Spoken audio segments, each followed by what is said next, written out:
कोई sectoral views, लेकिन इसके अलावा आशीष स्टॉक स्पेसिफिक आइडियाज कौन से होंगे आज के लिए?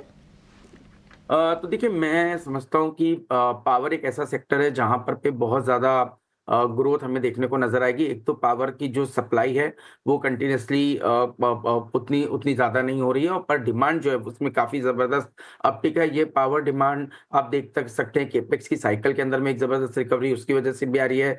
अर्बनाइज़ेशन जिस तरह से हो रहा है उसकी वजह से भी आ रही है, और जिस तरह से डेटा सेंटर्स, एआई का यूज़ हो रहा है, उसमें भी पावर का कंज़म्पशन काफ़ी ज़्यादा है। तो इसके चलते हमें लगता है कि पावर के जो सेक्टर है, ओवरऑल सेक्टर है, उसमें चाहे आप डिस्ट्रीब्यूशन की बात करें, आप चाहे पावर के अंदर में जनरेशन की बात करें, या इसके अंदर में रिन्यूएबल एनर्जी की बात करें, ये सभी पूरा स्पेस काफ़ी पॉजिटिव रहेगा। और अगर से इस पूरी थीम में एक सेक्टर को चुनना, एक स्टॉक को चुनना होगा, तो वो होगा एनटीपीसी, जहाँ मुझे लगता है कि एक ज़बरदस्त आप देखेंगे ग्रोथ देखने को नज़र आएगी। सबसे पहले तो एनटीपीसी आज की डेट में इंडिया का सबसे बड़ा पावर प्रोड्यूसर, जनरेटर है। पर साथ ही साथ जिस तरह से रिन्यूएबल एनर्जी पे एनटीपीसी फोकस कर रहा है, तो इस साल जो 50 गीगावाट की रिन्यूएबल एनर्जी की बिडिंग होगी, उसमें भी मुझे लगता है एनटीपीसी एक बहुत बड़ा रोल प्ले करेगा। और इनकी एक सब्सिडरी कंपनी है जिसका अब आईपीओ आने वाला है रिन्यूएबल एनर्जी सेगमेंट में, उसकी वजह से भी मुझे लगता है कि स्टॉक के अंदर में डाउन साइड काफी प्रोटेक्टेड रहेगी। तो मुझे लगता है एक एक शॉर्ट टर्म करेक्शन स्टॉक के अंदर में आया है, और अब कहीं ना कहीं 390 से 400 पे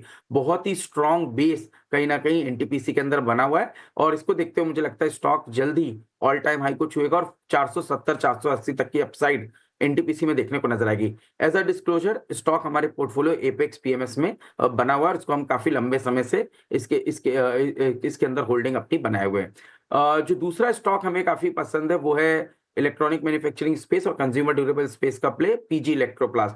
तो पीजी इलेक्ट्रोप्लास्ट एक स्मॉल मिड कैप कंपनी है, और हमें लगता है कि इस कंपनी के अंदर में एक जबरदस्त ट्रांजिशन हमें देखने को नजर आया। पहले एक प्लास्टिक मोल्डिंग कंपनी थी, और आज की डेट में एसी और वॉशिंग मशीन के अंदर में ये कंपनी आज की डेट में नंबर 2 नंबर 3 पोजीशन के अंदर में आ चुकी है। तो आप देखेंगे original design manufacturing, original equipment manufacture के तौर पर अब पीजी इलेक्ट्रोप्लास्ट को देखा जा रहा है। और जिस तरह से कंपनी ने अपनी प्रेजेंस अब कहीं ना कहीं टीवी स्क्रीन के अंदर में काम करना शुरू कर दिया है, इलेक्ट्रॉनिक मैन्युफैक्चरिंग स्पेस के अंदर में काम किया, जो कि एक $80 बिलियन की अपॉर्चुनिटी, और जो कंटिन्यूअसली 30% केगर ग्रो कर रही है, उस स्पेस में भी अब पीजी इलेक्ट्रोप्लास्ट आ चुका है। तो मुझे लगता है बहुत ही हाई ग्रोथ स्पेस पे कंपनी काम कर रही है, तो अर्निंग ग्रोथ मोमेंटम इस कंपनी का काफी अच्छा रहेगा। टेक्निकली आप देखेंगे तो स्ट्रॉन्ग ने इस पूरे करेक्शन में बहुत ज्यादा करेक्शन नहीं दिखाया, इसका मतलब एक रिलेटिव स्ट्रेंथ पीजी इलेक्ट्रोप्लास्ट के अंदर बनी रही। 610 पे मेरे हिसाब से एक बहुत अच्छा सपोर्ट है। 730 740 तक की अपसाइड टेक्निकली हमें पीजी इलेक्ट्रोप्लास्ट में देखने को नजर आती है। और एज अ डिस्क्लोजर, ये स्टॉक भी हमारे पोर्टफोलियो एपेक्स पीएमएस में बना हुआ है। बीच स्वागत करते हैं विमेन फ्रॉम मोतीलाल ओसवाल शिवांगी शारदा का भी। शिवांगी, वेरी गुड मॉर्निंग, बहुत बहुत स्वागत है आपका। सबसे पहले तो शिवांगी अपनी स्टॉक कॉल्स ही बताइए। इंपॉर्टेंट वीक रहने वाला है मार्केट्स के लिए, ऐसे में कौन से स्टॉक्स आपके रेडार पे हैं? जी बिल्कुल, वेरी गुड मॉर्निंग। तो हम देख रहे हैं कि मार्केट्स ये वीक काफी कुछ एंटिसिपेट कर रहे हैं, इवेंट्स रहेंगे तो वॉलेटाइल क्यूज जरूर रहेंगे, बट हमें स्टॉक स्पेसिफिक एक्शन में ही बरकरार रहना है। तो सबसे पहला कॉल जो मेरा रहेगा वो है टाटा पावर पे। ये स्पेस में थोड़ी बहुत बाइंग इंटरेस्ट हमने देखा है कि सपोर्ट्स पे काफी अच्छी तरह से देखने को मिली है। टाटा पावर में हमने देखा है पिछले लगभग 2 दिनों से वॉल्यूम्स काफी अच्छी तरह से ऐड होते हुए दिख रहे हैं, और जिस तरह से हमने देखा है कि ये स्टॉक काफ़ी वॉलेटाइल रहा है, बट मार्केट्स जो है अब रिकवर करते हुए नज़र आ रहे हैं, तो कहीं न कहीं एक उसका एक सपोर्ट मिलते हुए दिखेगा। तो खरीदारी की सलाह रहेगी यहाँ पे 465 के टारगेट्स और 435 के एक स्टॉप के साथ। और दूसरा पिक मेरा रहेगा बीएसई पर। कैपिटल मार्केट और एक्सचेंज रिलेटेड स्टॉक्स पे हम काफ़ी बुलिश है, और बीएसई में हम देख रहे हैं लगातार पिछले 5-6 सेशन से सपोर्ट पे स्पाइंग देखने को मिल रही है, हायर बॉटम्स बनते हुए दिख रहे हैं।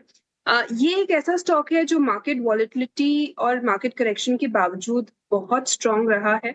वीकली बेसिस पे भी कंसिस्टेंटली हम देख रहे हैं कि जुलाई महीने से हमने इसमें बाइंग देखी है, और काफ़ी अच्छा एक सर्ज भी देखा है। तो ये मोमेंटम जो है वो कंटिन्यू होते हुए दिखेगा डिस्पाइट मार्केट की जो वॉलेटिलिटी रहेगी, तो यहाँ पे खरीदारी की सलाह है। 4650 के टारगेट्स नेक्स्ट बनते हुए दिख रहे हैं इसमें, और 4375 के एक स्टॉप के साथ।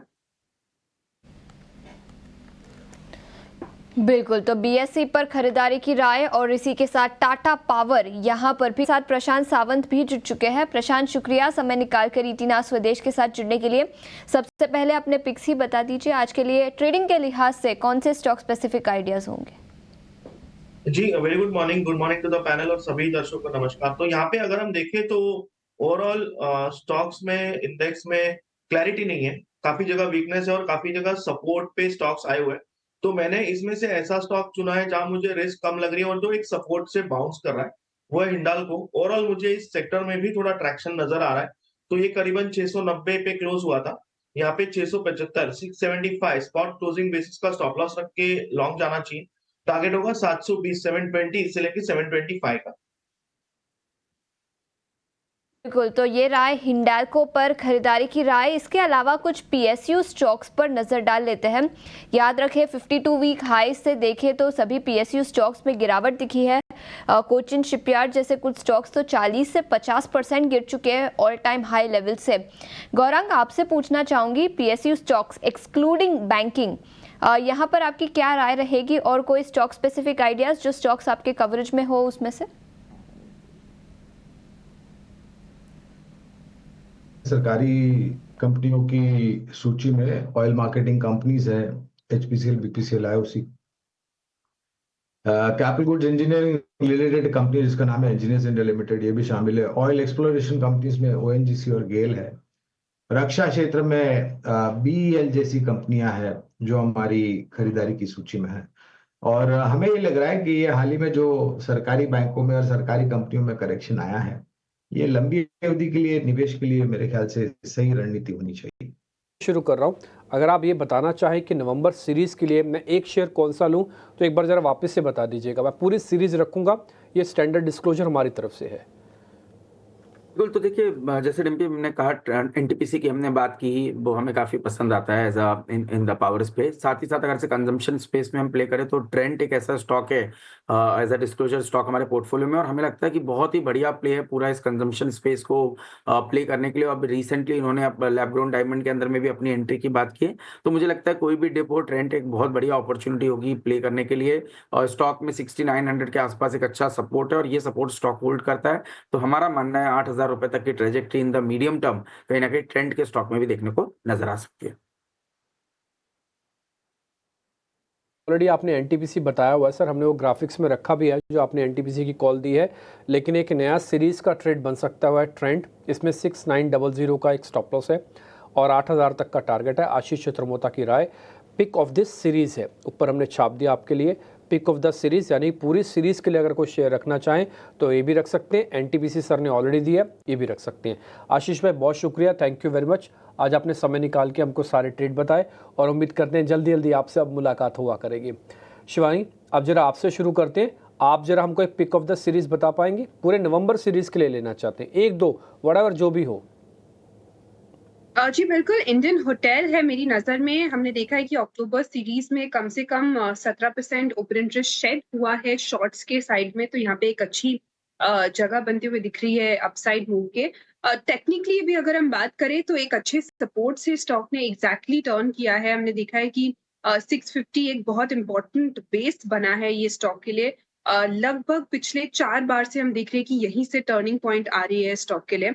और अभी हम देख रहे हैं कि एक पिछले 4-5 दिनों से एक कंसोलिडेटेड मूड में है, पर अच्छी बात ये है कि बाइंग इंटरेस्ट शुरू हो चुकी है यहाँ पे। तो ये स्टॉक में काफी एक बुलिश मोमेंटम देखने को हम एक्सपेक्ट कर सकते हैं। इमीडिएट बेसिस पे 710 तक के टारगेट्स है, बट अगर हम सीरीज की बात करें तो 730 तक के लिए हम इसको प्ले आउट कर सकते हैं। 665 के एक सपोर्ट को हम ध्यान रखें। 55 का एक सपोर्ट आपको लगाना है। 710, 730 दो टारगेट हैं, भले आप डालना चाहे तो यहाँ पे डाल सकते हैं और ये आपके लिए स्टॉप लॉस टारगेट का काम भी करेगा। ठीक है, ये लेवल सारे जो हमने छापे हैं आपके लिए। तो ट्रेंट हो गया, एनटीपीसी हो गया, इंडियन होटल्स हो गया, तो अब तक आपको 3 सौदे नवंबर सीरीज़ के मिल चुके हैं। देखिए मैं नवंबर सीरीज़ में आया, मेरे को रोज़ के आपथापी से बचना है। 1-2 शेयर मैं लेके छोड़ देना चाहता हूँ, मंथ के एंड में मेरे को ठीक ठाक प्रॉफिट मिल जाए, ये बस इतनी ही मेरी इच्छा है, इतनी मेरी दिली ख्वाहिश है। तो उस ख्वाहिश को पूरा कर देगी ये प्लेट आपके सामने जो चल रही है। एनटीपीसी, ट्रेंट है और इंडियन होटल्स है। स्टॉप लॉस सबके डलवाए हैं, टारगेट सबके डले हुए हैं। स्टॉप लॉस से छेड़छाड़ करना नहीं, टारगेट कंफर्ट का रख लेना भले आप। प्रशांत सावंत, इस कड़ी को आप भी पूरा कर दीजिए। एक सीरीज़ का आप भी स्टॉप लॉस टारगेट के साथ 1 शेयर 2 शेयर जो भी आप बताना चाहें वो आप दे सकते हैं सर। Good morning. यहाँ पे जैसे मैंने शुरुआत में ही कहा, मुझे मेटल सेक्टर काफी अच्छा लग रहा है, और अगर मैंने जो फर्स्ट पिक दी थी वो हिंडाल्को थी। अगर इस सीरीज की बात करें, मुझे जिंदल स्टील JSPL काफी अच्छा लग रहा है। करीबन 932 के आसपास, 930 के आसपास क्लोज हुआ था। मुझे लग रहा है यहाँ पे स्लो एक्यूमुलेट करना चाहिए बिटवीन 920 930 जोन, 920 930 के बीच, और जो स्टॉप लॉस होगा वो हमें कम से कम रखना है 900 के आसपास। स्पॉट क्लोजिंग बेसिस का स्टॉप लॉस रखिए। यहाँ से टारगेट आप रख सकते हैं करीबन 945 से लेके 955, 945 955 के आसपास। ठीक है, 955 का ही रखेंगे सर, नहीं तो फिर हमारा रिस्क रिवार्ड जमेगा नहीं। तो 955 का आपका जो टारगेट है वो डालते हैं, 900 का स्टॉप लॉस वो डाल देते हैं। तो ये 45 वाला हटा लो, क्योंकि 45 में फिर रिस्क रिवार्ड ठीक नहीं है। तो 955 का टारगेट है, 900 का स्टॉप लॉस है, 932 के आसपास ही पकड़ना है, ऊपर नीचे हो जाए छोड़ देना, नहीं रिस्क रिवार्ड खराब बनेगा। ठीक है, तो प्रशांत सावंत ने भी आपको ट्रेड दे दिया, JSPL Jindal steel and power limited. तो ये आपके लिए काफ़ी सारे सौदे हमने नोटिस करवा